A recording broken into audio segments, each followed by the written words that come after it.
Seguimos nuestra serie de sermones en el Evangelio de Marcos.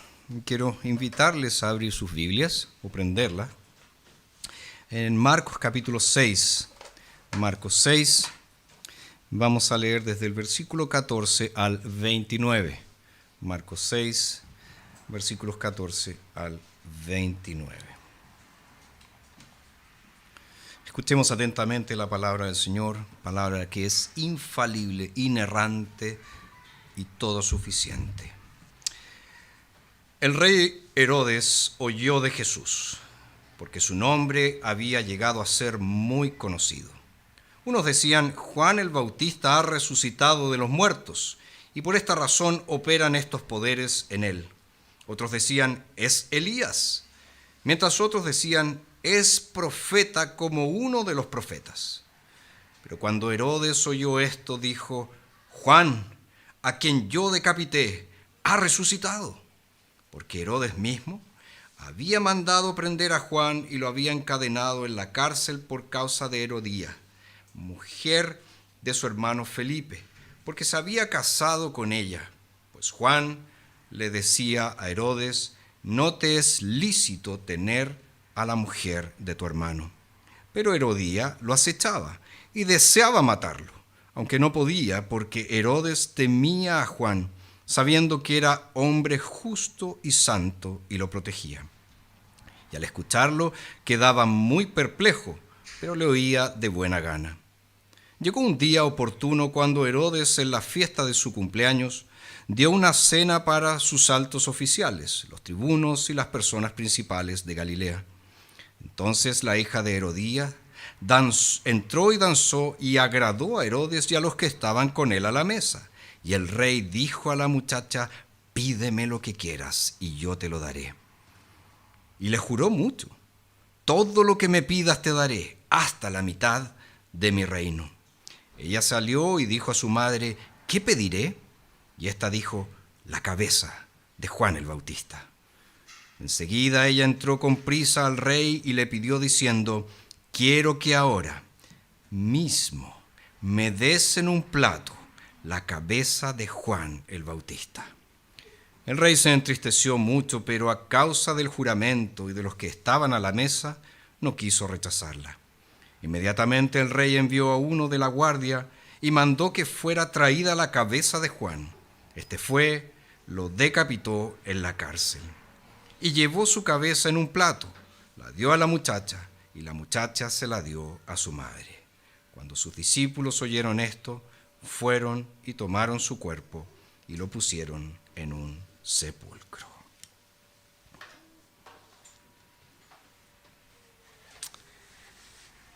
El Señor Jesucristo dio testimonio de Juan el Bautista diciendo: entre los nacidos de mujer no hay ninguno mayor que Juan. Esta información de por sí deja a Juan muy en alto.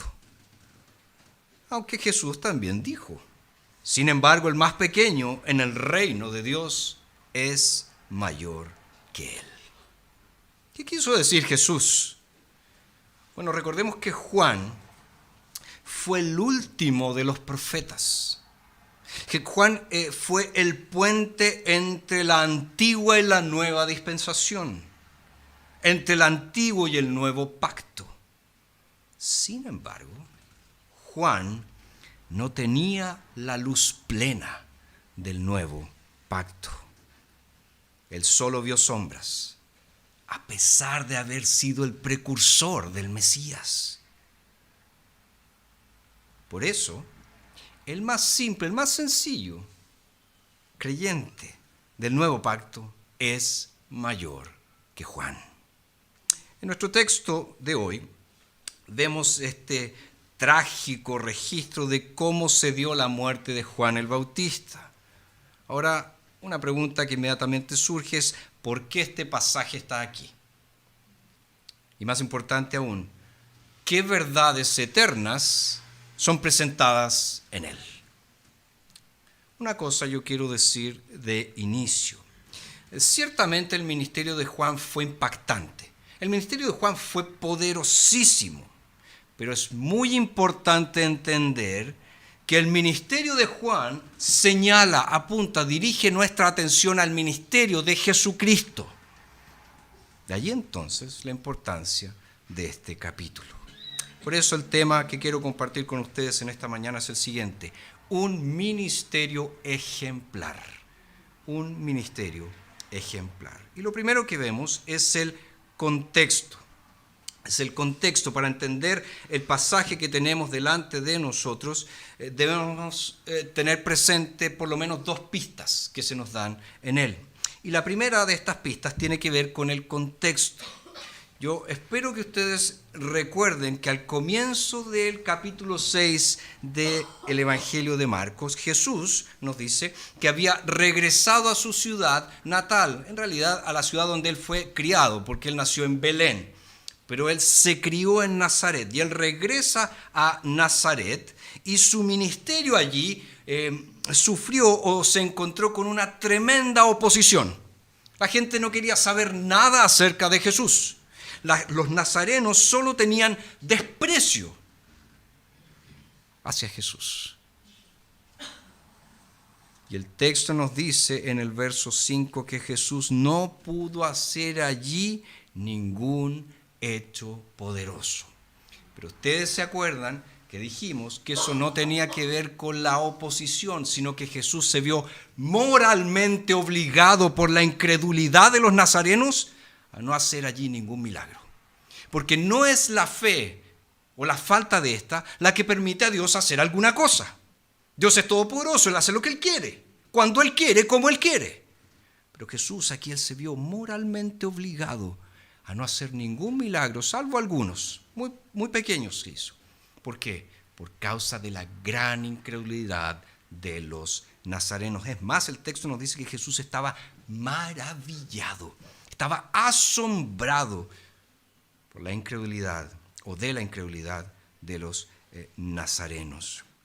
Además, como vimos el domingo pasado, luego de este episodio de llegar a Nazaret, de ver la incredulidad de sus paisanos, compatriotas, como sea que les llamamos, Jesús envió a sus 12 discípulos, a estos 12 apóstoles que estaban en entrenamiento, y los envió a lo que nosotros podríamos considerar como un viaje misionero a corto plazo. El verso 7 dice: entonces llamó a los 12 y comenzó a enviarlos de 2 en 2. Y más adelante, si ustedes observan el versículo 30 de este capítulo, dice: los apóstoles se reunieron con Jesús y le contaron todo lo que habían hecho y lo que habían enseñado. Los discípulos regresan de este viaje misionero de corto plazo y le cuentan a Jesús todo lo que pasó. Y nuestro texto de hoy se inserta justo en medio de todo esto. Y al principio es obvio que para cualquier lector esto nos deja un poco desconcertados. Este pasaje parece estar fuera de lugar. Está hablando de la misión de estos 12 y de ahí pasa inmediatamente al martirio de Juan y después vuelve a retomar la misión de los 12. ¿Qué está pasando? ¿Qué sucede aquí? Bueno, el ministerio de Jesús en Nazaret se relaciona claramente con este hecho de que Él envió a sus 12 apóstoles en preparación a este ministerio o a este viaje misionero a corto plazo. Eso tiene sentido. Entonces, la gran idea de todo este capítulo o de esta primera parte de este capítulo tiene que ver con la misión de llegar al mundo con las buenas nuevas de salvación en Cristo Jesús. Esa es la gran idea del capítulo. Jesús ha enviado a sus apóstoles en entrenamiento a su primer viaje misionero. Y obviamente nosotros queremos saber qué pasó, cómo les fue, cuáles fueron los resultados, qué pasó con sus labores misioneras. Pero antes de que Jesús nos diga lo que pasó, o antes de que Marcos en realidad nos diga lo que sucedió, ¿qué hace el evangelista? Inserta un relato aparentemente fuera de lugar acerca del brutal asesinato de Juan el Bautista. Pensemos un poco, si nosotros hubiéramos comisionado a un equipo, a un viaje misionero a corto plazo, yo dudo que alguno de nosotros elegiría transmitir en este relato el martirio de los últimos misioneros que fueron a ese lugar, porque esa sería una estupenda forma de arruinar el viaje misionero. Decirles, oye, los últimos que fueron a esa parte murieron todos. Es más, los decapitaron. ¿Quién tendría ganas de ir a ese viaje misionero? Absolutamente nadie. Y es exactamente lo que vemos aquí. Es precisamente ese el punto. ¿Por qué? Porque si vamos a leer nuestro pasaje correctamente, necesitamos ver que Marcos inserta este relato bastante triste del martirio de Juan con un propósito. ¿Y cuál es este propósito? Que la iglesia en sus días y la iglesia en nuestros días aprenda a calcular el costo de cumplir el mandato de ir por el mundo y hacer discípulos. Tiene un costo, y a veces el costo es la propia vida. Esa es la lección que nos enseña el contexto. Esa es entonces la primera pista. Y eso es algo que nosotros fácilmente podemos perder de vista, especialmente en nuestros tiempos, cuando nosotros adaptamos los viajes misioneros para que sean seguros, cómodos, y para que en general los que se involucran en estos viajes misioneros disfruten, lo pasen bien. Y con eso perdemos la oportunidad de que las personas que participan en estos viajes misioneros tengan la experiencia de lo costoso que es, de lo costosa que es la misión en medio de un mundo hostil. Se ha convertido trágicamente en uno de los escándalos de la iglesia evangélica de nuestro tiempo, que aquello que nosotros llamamos viajes misioneros no son nada más y nada menos que turismo espiritual. Es eso. Vamos a pasarlo bien, a alguna parte.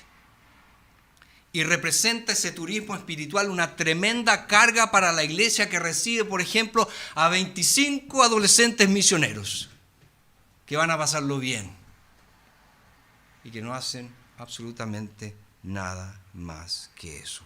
No estoy diciendo que no sea bueno enviar a nuestros jóvenes, adolescentes, lo que sea, a viajes misioneros. Estoy diciendo que tenemos que tener cuidado en la forma como los presentamos, en la manera como presentamos esto como si fuera un viaje misionero, cuando en realidad a veces es solo pasarlo bien, disfrutar, reírnos un rato. Y de pasadita ando con un cartel que dice Cristo salva. Marcos quiere recordarnos que aquellos que proclaman el Evangelio deben estar dispuestos a pagar un precio, no en dinero, sino en sufrimiento por obedecer al llamado del Dios viviente de proclamar el nombre precioso de Jesucristo. Y esa es la primera pista entonces que nos ayuda a leer bien esta parte del capítulo 6 de Marcos. Se enfoca en el costo, en lo costoso de la misión dada a la iglesia por el Señor Jesucristo. La segunda pista tiene que ver con la forma en que comienza el relato de Marcos sobre la muerte de Juan. Si ustedes se fijan en los versos 14 al 16, se nos dice que el rey Herodes oyó de Jesús porque su nombre había llegado a ser muy conocido. Unos decían, Juan el Bautista ha resucitado de los muertos y por esta razón operan estos poderes en él. Otros decían, es Elías, mientras otros decían, es profeta como uno de los profetas. Pero cuando Herodes oyó esto, dijo, Juan, a quien yo decapité, ha resucitado. Si miramos estos versículos con cuidado, queda claro que el ministerio de Jesús a menudo era confundido con el ministerio de otros, especialmente con el ministerio de Juan el Bautista. Y ese fue el parecer de Herodes. Herodes dice, cuando yo de Jesús, Juan, a quien yo decapité, ha resucitado. En el fondo, ¿qué está diciendo Herodes? Este es Jesús. Perdón, este es Juan. Este es Juan a quien yo maté, a quien yo mandé a matar. No es otro, sino Juan. Entonces, la única forma en que Herodes puede explicar, por así decirlo, la similitud entre estos dos hombres y sus ministerios es sugerir de que tal vez este Jesús del que ahora le está comenzando a oír, este Jesús que está comenzando a ser famoso, es Juan el Bautista, que de alguna manera ha resucitado de entre los muertos. Y eso es muy significativo porque nos enseña que al contar esta historia sobre Herodes y Juan, Marcos nos está diciendo algo muy, muy importante, pero no sobre Herodes, ni siquiera sobre Juan. Nos está diciendo algo importante acerca de Jesús. Acerca de Jesús. Jesús sigue un patrón establecido por los profetas de antaño, por Elías y particularmente por Juan el Bautista. O podríamos mirarlo desde el otro lado y decir que Juan, él señaló, no solo en su predicación, sino en su modelo de ministerio, en su forma de vida, a aquel que vendría después de él, a aquel que sería el clímax de todos los profetas, el Señor Jesucristo. Y aquí entonces está la lección. Marcos ciertamente quiere que enfrentemos la seria realidad de que el ministerio es costoso, pero también quiere que entendamos que esta no fue solo la experiencia trágica de Juan el Bautista. Juan señala, apunta a Jesús. El ministerio costoso es el paradigma establecido para nosotros, no solo por Juan, sino por Cristo mismo, que nos llama a tomar nuestra cruz y a seguirlo al lugar de la crucifixión. Realmente no hay otra manera de servir fielmente a Jesús que caminar en sus pasos, llevando nuestra cruz y soportando el costo. Eso es lo que significa para nosotros estar en misión juntos. Es costoso. Entonces Marcos nos está diciendo, así es como tú te vuelves como Jesús. Así es como tú llegas a ser como Jesús. Lo cual, si lo piensas, hace que este pasaje sea de gran ayuda cuando nosotros estamos pensando en cruzar esa línea del sufrimiento en nuestra misión. Déjenme explicar qué quiero decir por esta línea de sufrimiento. Supongamos que tú estás orando por un amigo tuyo. Quieres compartirle el Evangelio. Quieres hablarle de Jesús. Pero te preocupa de que si lo haces, corres el riesgo de que este amigo tuyo te rechace. Existe el riesgo de que quedes como un tonto. Que él te diga, ¿cómo crees en esas tonteras? ¿Cómo crees en esos mitos, en esos cuentos? Pero también existe el riesgo de que pierdas su amistad para siempre. Yo no quiero saber nada más contigo porque tú eres un fanático religioso. Esa es la línea del sufrimiento. Y todos nosotros, si somos cristianos, todos llegamos al borde de la línea del sufrimiento y tenemos que decidir, ¿voy a seguir adelante? ¿Voy a cruzar esta línea y voy a abrazar las consecuencias? ¿O voy a retroceder? ¿Voy a guardar silencio? ¿Me voy a quedar callado? Algunos de nosotros hemos logrado cruzar esta línea en algún momento de nuestras vidas. Otros la han evitado por completo. Pero escucha, si no cruzamos esta línea del sufrimiento, si no podemos llegar a un lugar en el que Jesús sea tan precioso para nosotros, que estemos dispuestos a arriesgarnos a perder cualquier otra cosa, incluidas las amistades, para complacerlo, nunca nos convertiremos en siervos fieles y obedientes que cumplen el mandato de llevar el mensaje de salvación hasta lo último de la tierra. Marcos nos está enseñando que parte de cómo nos volvemos como Jesús, parte de cómo nos transformamos en la imagen de Jesús, es cruzando esta línea del sufrimiento. Así que toma tu cruz, síguelo, imítalo, soportando el costo. Acuérdate que el siervo no es mayor que su Señor. Si odiaron a Jesús, también te odiarán a ti. Hay una línea del sufrimiento y si nos rehusamos a cruzarla, no es de extrañar que el mundo no vea en nosotros el reflejo del carácter del Salvador a quien decimos servir.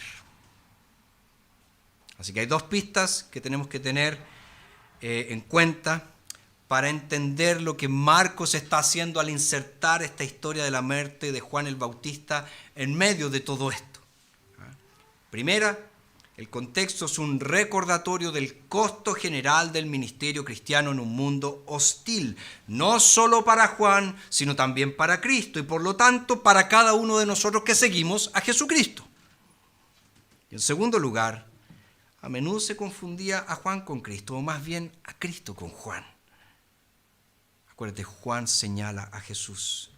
Y esta es la marca del ministerio de Cristo, no solo del ministerio de Juan, es la marca del sufrimiento. Entonces, cuando nosotros tomamos la cruz y cruzamos la línea del sufrimiento, empezamos a parecernos a nuestro Salvador. Llegamos a ser como Él, así como Juan se parecía a Jesús. Tenemos entonces, en primer lugar, el contexto y en segundo lugar, dos contrastes. El primero tiene que ver con el ministerio de Juan. Fue un ministerio de valentía, no de concesiones.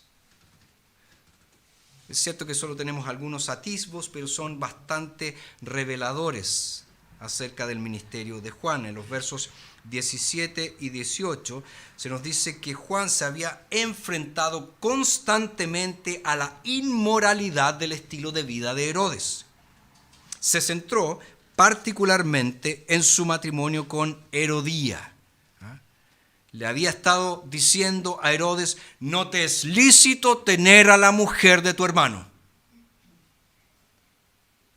En Lucas, en el capítulo 3, se nos pone todo esto en el contexto mayor de la predicación de Juan el Bautista. Y con ello obtenemos una imagen clara de un hombre, como Juan, que él estaba dispuesto a decir la verdad. A decirle la verdad a los poderosos, a pesar de que eso pudiera acarrear un riesgo personal muy alto. Ojo, Juan nunca fue irrespetuoso, porque hay muchos por ahí que andan diciendo: yo soy capaz de decirle cualquier cosa al presidente, pero lo hacen irrespetuosamente. Juan no fue irrespetuoso, no fue belicoso, él solo fue audaz, él fue valiente, él tuvo coraje. Ahora, la inmoralidad de la dinastía herodiana está muy bien documentada en la historia. Herodes Antipas, que es el Herodes de nuestro pasaje, era uno de los hijos de Herodes el Grande. Y Robert Stein dice lo siguiente acerca de la familia de Herodes el Grande: tuvo 10 mujeres y numerosos hijos, y hubo varias relaciones matrimoniales incestuosas entre los descendientes de Herodes el Grande.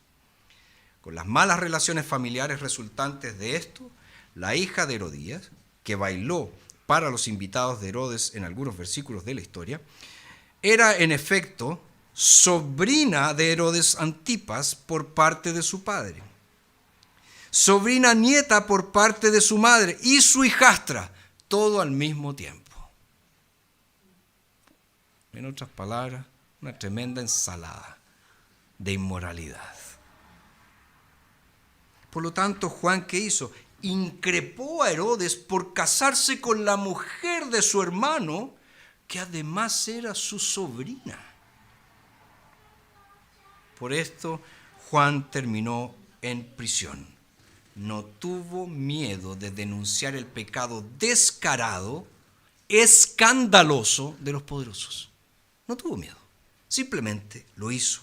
Según Josefo, el historiador judío, este famoso historiador judío, Juan fue encarcelado en una de las mazmorras de la fortaleza del palacio de Herodes, en la esquina norte del mar Muerto, noreste en realidad, cerca de donde Juan llevaba a cabo su ministerio de predicación.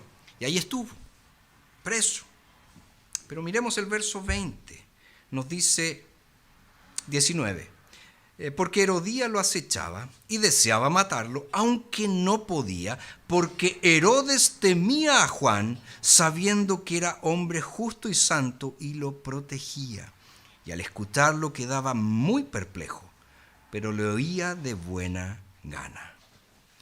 Este texto parece sugerirnos que Herodes mantuvo a Juan allí encarcelado, y mientras lo mantuvo allí, constantemente llamaba a Juan y oía su predicación. Oía sus mensajes, oía sus sermones. Y nos dice el texto que Herodes lo escuchaba con gusto, lo oía con gusto. Pero fíjense, este encarcelamiento ni siquiera afectó la audacia de Juan en su predicación. Él estaba en prisión, todas las presiones se ejercían sobre él, tenía todas las razones para retroceder, pero él no le temía a los hombres. Hubo valentía, no concesiones. Y eso me recuerda a este famoso episodio de la historia de la Reforma en Escocia, cuando en la iglesia de St. Giles, en Edimburgo, durante un servicio dominical, el rey Jacobo VI, él estaba sentado en la galera real, y Robert Bruce, que no es el Robert Bruce, que iba a ser rey, es un predicador llamado Robert Bruce, él estaba ahí entregando su mensaje. ¿Y qué hacía el rey? Bueno, constantemente interrumpía a Bruce con conversaciones con sus cortesanos ahí en la galería. Y cada vez que Bruce era interrumpido, ¿qué hacía Bruce? Él paraba su sermón. El rey se quedaba callado. Bruce volvía a predicar, el rey seguía ahí cuchicheando con sus cortesanos. Y eso duró bastante tiempo, hasta que en un momento del sermón Bruce se detuvo por completo y se dirigió directamente al rey desde su púlpito, y con audacia, al estilo de Juan el Bautista, le dijo: se dice que ha sido una expresión del más sabio de los reyes decir que cuando el león ruge, todas las bestias del campo se callan. El león de la tribu de Judá está ahora rugiendo en la voz de su evangelio, y todos los reyesuelos de la tierra deben permanecer en silencio. ¿Cómo te quedó el ojo? Bueno, Bruce fue desterrado por causa de esto un tiempito después. Pero ¿cuál es el punto? Hay un costo, hay un precio que pagar. Juan lo pagó, Cristo lo pagó, y aquellos que son fieles al llamado de Cristo también son llamados a pagarlo. Valentía, no concesiones. Si vamos a cruzar esta línea del sufrimiento, vamos a necesitar valentía, y la necesitaremos cada vez más en la cultura hostil al evangelio en la que vivimos. Ahora, Juan tampoco hizo acepción de personas. Él no evitó hablar sobre el pecado o llamar a alguien al arrepentimiento por su posición o su influencia o su temperamento. Las élites de la sociedad galilea, reunidas en la corte de Herodes, todos se entregaban a la misma inmoralidad que la dinastía herodiana. Pero Juan no tuvo ningún interés en ganarse el favor de ninguno de ellos. No acomodó su mensaje, no ajustó el énfasis, siguió adelante y con una humilde autoridad, con una santa audacia, entregó el mensaje inmutable de la santidad de Dios, de la gracia de Dios. Valentía, no concesiones. En segundo lugar, también tenemos la respuesta de Herodes. La respuesta de Herodes. ¿Cómo ¿Cómo reaccionó Herodes? ¿Qué pasa con él? Bueno, quiero que veas que Herodes fue desafiado, pero no cambió. Herodes fue desafiado, pero no cambió. Si el ejemplo de Juan es una palabra para todos los que somos seguidores de Jesús y estamos llamados a compartir las buenas nuevas de salvación, el ejemplo de Herodes es una advertencia para todos aquellos que escuchan el mensaje del Evangelio. Nos dice el texto que Herodías estuvo alimentando su rencor contra Juan por causa de su predicación. Pero Herodías no podía tocar a Juan, porque él estaba bajo la protección de Herodes. ¿No es curioso? Herodes lo mantuvo preso, lo mantuvo en la cárcel, pero lo mantuvo a salvo allí. Y se nos dice que temía a Juan, sabiendo que era un hombre justo y santo. Algunos comentaristas intentan explicar todo esto en términos políticos. Los libros nos cuentan que para casarse con Herodías, Herodes tuvo que repudiar a su primera mujer, que era parte de la casa real de los nabateos, que era un estado vecino. Y por causa de eso, entonces, Herodes entró en conflicto con los nabateos, conflicto que él perdió finalmente. Entonces, ¿qué especulan los comentaristas? Esta predicación constante de Juan sobre esta aventura de Herodes de tener a la mujer de su hermano mantuvo vivo todo este escándalo político y provocó más resentimientos en la gente hacia Herodes. Ahora, eso puede ser plausible, pero tiene que haber más que eso. Porque mira la razón por la que Marcos nos dice que Herodes tuvo miedo. Nos dice el texto que Herodes tuvo miedo porque Juan era un hombre justo y santo. Ese es el detonante de la angustia de Herodes. Quiero decir, el miedo de Herodes no era de naturaleza política, el miedo de Herodes era de naturaleza espiritual. Herodes se siente miserable porque Juan sigue exhortándolo por su pecado. Tanto la vida de Juan como el mensaje de Juan confrontaban constantemente a Herodes con una imagen de todo lo que Herodes no era. Estaba siendo llamado a rendir cuentas ante un Dios santo y por eso Herodes tuvo miedo. Fíjense al finalcito del verso 20 que dice, y al escucharlo quedaba muy perplejo, pero le oía de buena gana. ¿Ves la tensión? Quedaba muy perplejo, pero le oía de buena gana.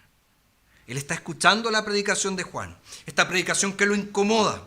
Está realmente siendo perturbado por esta predicación. Él tiene miedo, está perplejo. Sin embargo, él sigue escuchando, sigue oyendo. Es atraído por este mensaje, pero él rechaza este mensaje. Este mensaje lo alarma, este mensaje lo intriga. Él quiere escuchar más y está preocupado por aquello que escucha. Queridos, esto es lo que sucede cuando el Evangelio empieza a entrar en nuestra conciencia. Sentimos su verdad, sentimos su poder, probamos algo de su belleza, probamos algo del atractivo de una vida que es vivida a la manera de Dios. Y empezamos a sentir vergüenza por nuestros pecados, pecados que vemos en nuestros propios corazones, y sentimos dolor y estamos en conflicto. La vida que ahora vivimos, que tanto amamos.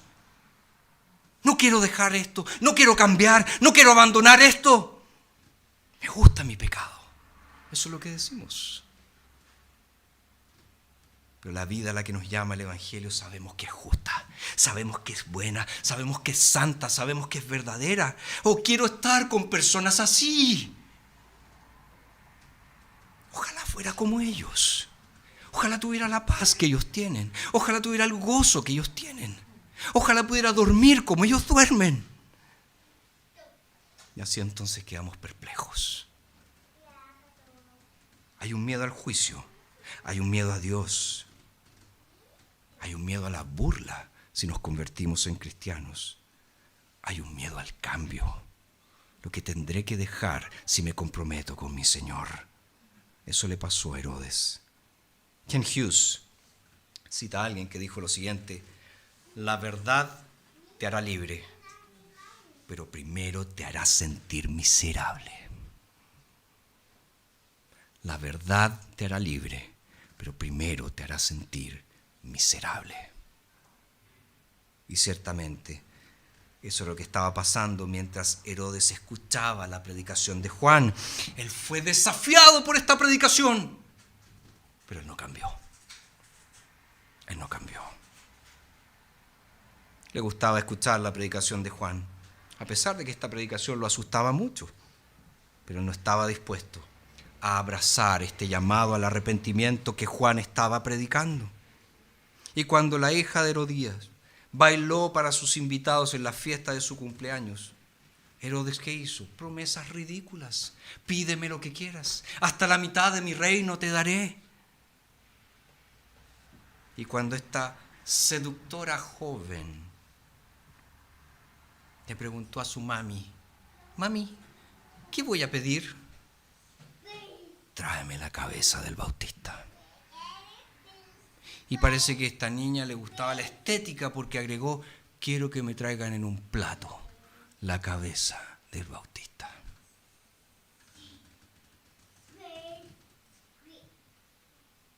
Si observamos ahora el verso 26, vemos la reacción de Herodes. El rey se entristeció mucho, pero a causa del juramento de los que estaban a la mesa, no quiso rechazarla. Él se entristeció, pero había hecho promesas y no quiso perder su reputación ante sus invitados. Él no quiso que dijeran: este rey no tiene palabra. Tal vez en realidad no quiso admitir públicamente que la predicación de Juan tenía un impacto sobre él. Y si se negaba a ejecutar a Juan sin una buena razón para no cumplir sus promesas, eso podía revelar que en realidad Herodes admiraba a Juan y quería protegerlo. Entonces, este hombre estuvo dispuesto a asesinar a un justo y santo para evitar, ¿qué cosa? La vergüenza. Guardar las apariencias fue más importante para él que la salvación de su alma.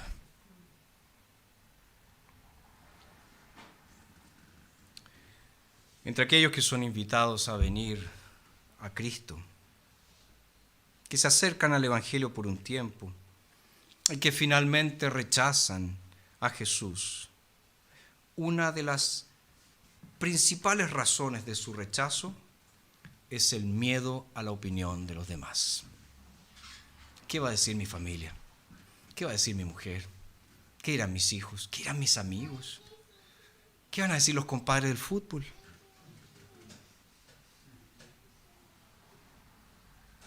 No tienes que ser rey ni político para caer en esa trampa. Pero hay algo más triste que enfrentar la eternidad bajo el justo juicio de Dios porque no estuviste dispuesto a enfrentar el juicio de tu grupo de amigos por un tiempo. Ken Hughes nuevamente escribió: Juan era un hombre de inmenso coraje moral. Herodes fue un hombre que vivió en la relatividad moral. Juan fue un hombre que guardó su conciencia y perdió la cabeza. Herodes fue un hombre que tomó la cabeza de Juan y perdió su propia conciencia. Era la historia de la vida y la muerte de una conciencia, de la muerte de un alma. Este paradigma se ha vivido miles de veces en este siglo, así como en épocas pasadas. Lleva instrucción llena de gracia para aquellos que quieren aprender. Y aquí está la lección. Tú estás aquí hoy. No sé cómo estás. Pero tu conciencia está siendo incomodada por la predicación del Evangelio, porque no hay conciencia que no sea incomodada por la predicación fiel de la palabra de Dios. Y estás siendo hoy desafiado. Estás perplejo. Estás temeroso porque la verdad de Dios se está empezando a meter dentro de ti. Y en realidad tu pecado está empezando a incomodar. Hay algo convincente en este mensaje. Hay algo que te atrae. Hay algo que te intriga acerca de este Jesús y su palabra. Si ese eres tú, permíteme suplicarte que escuches la advertencia de la trágica historia de Herodes.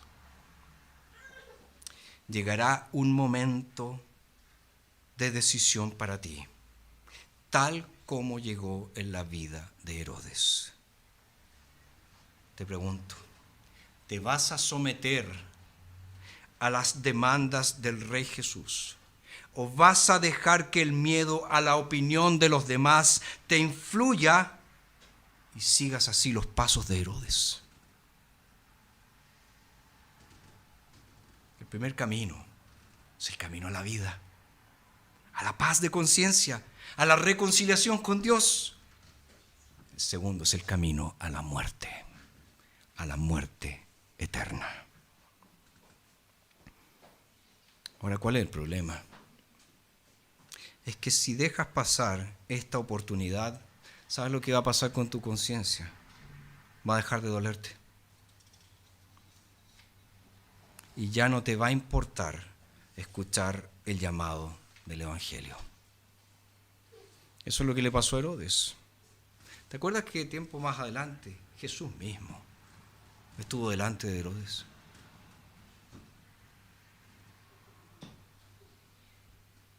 Y ahí ya no vemos apertura a la verdad. No hay ninguna apertura a la verdad. Herodes trató a Jesús como si él fuera un milagrero. Haz algunos milagros aquí para que yo me divierta. Y Jesús no quiso. Entonces, ¿qué hizo Herodes? Lo mandó de vuelta a Pilato para que fuera crucificado. A pesar de que el Salvador del mundo estuvo allí delante de él, él no se volvió a Jesús. Yo te pido, por favor, no sigas ese camino. No sigas ese camino. Tal vez Cristo te ha estado llamando hace tiempo a venir a Él. Puedes decir, pero pastor, yo nací en la iglesia. Siempre he estado en la iglesia. Yo soy miembro de la iglesia. Yo doy mi diezmo en la iglesia. Ayudo a la causa cristiana. Pero Jesús te está llamando hoy. Y te está llamando a confesar tu pecado en lugar de justificarlo. Porque pucha que somos buenos para eso. Y Él te está llamando a someterte completamente a su gobierno en tu vida. Por favor, no permitas que el medio, que la opinión de tus amigos te lleve a desestimar este llamado. Porque una de las posibilidades más aterradoras que podrías enfrentar en tu vida es que la próxima vez que escuches el Evangelio, este simplemente ya no te va a desafiar. Tus oídos estarán sordos. No vas a escuchar. Tu conciencia estará muerta. No habrá atracción. No habrá ningún sentido de intriga. No vas a pensar, oye, ¿esto es real? ¿Y debo responder? Va a ser demasiado tarde. Por favor, no sigas el camino de Herodes. No sigas el camino de Herodes. Cristo mismo, hoy, en su Evangelio, te está invitando a venir. Ven, te dice, ven a mí hoy. Valentía, no concesiones, es lo que vemos en el ministerio de Juan. Y como cristianos debemos estar dispuestos a cruzar esta línea del sufrimiento de arriesgarnos al rechazo por causa de Cristo. El pasaje, por supuesto, nos recuerda que cuando hacemos eso, cuando cruzamos esta línea del sufrimiento, ¿qué pasa con nosotros? Nos asemejamos más a nuestro Salvador. Nos parecemos más a Jesús. Y luego vemos desafío, pero sin cambio, en el ejemplo de Herodes. ¿Qué historia tan triste es esta de Herodes? Pero la historia que está registrada aquí no es triste porque Juan perdió su cabeza, es triste porque Herodes perdió su alma. Si rechazas el Evangelio, ya lo dije, un día tu conciencia va a dejar de incomodarte y ni siquiera vas a ver la oportunidad de arrepentirte y de encontrar la misericordia a pesar de que ésta esté delante de tus ojos. Así que hoy, si escuchas la voz de Cristo, no endurezcas su corazón, no endurezcas tu corazón. Si escuchas el llamado de Jesús, hoy, ven, síguelo. No hay nada mejor. Te agradecemos, Padre, por el llamado precioso que nos has hecho en esta mañana.